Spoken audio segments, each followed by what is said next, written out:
Okay, so you guys ever watch regular show? Okay, so you know the main characters, Mordecai and Rigby. Yes, the bird and the raccoon. Okay, so here's how the story goes.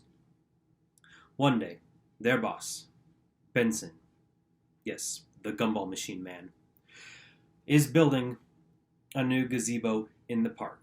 Benson's building a gazebo. Of course, Mordecai and Rigby see this, and they want to hang out in the gazebo.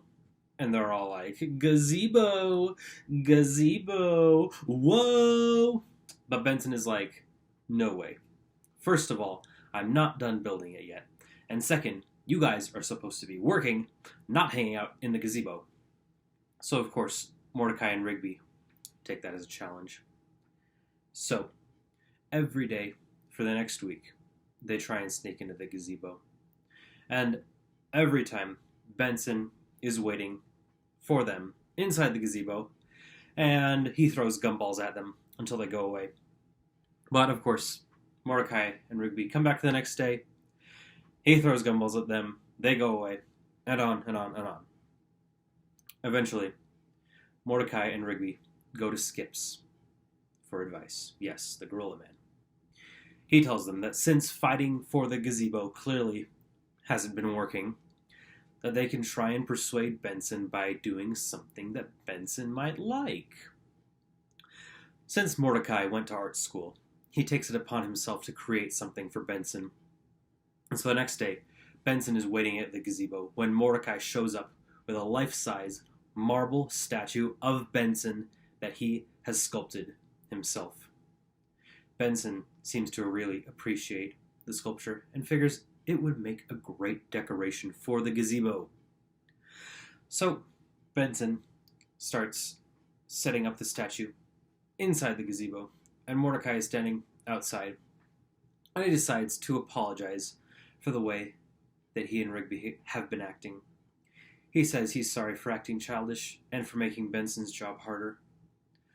Benson accepts this apology, and so Mordecai asks if he can go in the gazebo now.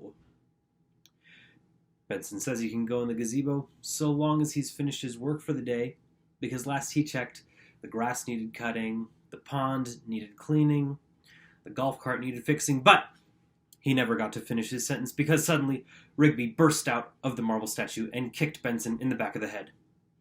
The end. Now, this story is my modern cartoon version of the ancient legend of the Trojan horse. Of course, the original story had a few differences. For one, it took place in ancient Greece, and instead of a gazebo guarded by Benson, it was the city of Troy surrounded by high walls. Instead of Mordecai and Rigby, it was the Spartan army that wanted to conquer the city of Troy. But in the end, the plan was pretty much the same. One day, the Spartan army decided to retreat and left behind an enormous wooden statue of a horse. The Trojans assumed that this enormous piece of artwork was a gesture of good faith, a sort of reward from the Spartans for withstanding their attack. So the Trojans brought the giant horse statue into the city gate, and that very same night, 30 Spartan warriors jumped out of the horse and unlocked the gate from the inside, allowing the Spartan army to come back and conquer the city. Is there a moral to this story? I don't know. That's just kind of how Greek legends are.